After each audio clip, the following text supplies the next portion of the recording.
সারা বাংলাদেশে যে পাচারের টাকা, লুটতারাজের টাকা উদ্ধার করা প্রয়োজন। এইসব চক্র সব ভুয়া, এগুলো আওয়ামী লীগের সৃষ্টি, আওয়ামী লীগের সন্ত্রাসীদের সৃষ্টি। এই তত্ত্বাবধায়ক সরকার, ইন্টেরিয়াম সরকারের বিরুদ্ধে কথা বলার সুযোগ কারো ইনশাল্লাহ নাই। দেখুন, বাংলাদেশের 16 বছরের নিপীড়ন, নির্যাতন, আয়নাঘর, হত্যা, লুট, গুমের প্রতিবাদে ছাত্র সমাজের যে আন্দোলন, সে আন্দোলনের মধ্য দিয়ে দেশে নতুন করে স্বাধীনতা অর্জন করেছে। গণতান্ত্রিক দেশ প্রতিষ্ঠার জন্য, স্বাধীন দেশ প্রতিষ্ঠার জন্য সর্বাত্মক সহযোগিতা ইন্টেরিয়াম গভর্নমেন্টকে করা হবে। আমি একজন মুক্তিযুদ্ধ হিসাবে শুধু একটি বলতে চাই, অবিলম্বে শেখ হাসিনার বিচার করলে জনগণের কাছে এই সরকারে যে ভাবমূর্তি ভালো হবে তার প্রমাণ তাকে এনে যত দ্রুত এই বিচারে আওতা আনা যায়।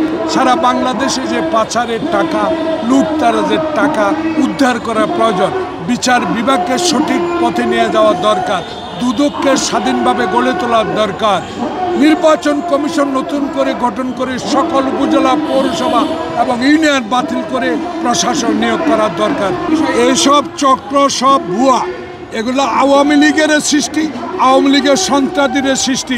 এই তত্ত্বাবধায়ক সরকার, ইন্টেরিয়াম সরকারের বিরুদ্ধে কথা বলার সুযোগ কারো ইনশাল্লাহ নাই। নির্বাচনের জন্য যখনই সময় হবে দল তখনই সিদ্ধান্ত দিবে কখন নির্বাচন হবে। আমার দলের হাইকমান্ড নিশ্চয় বলবে।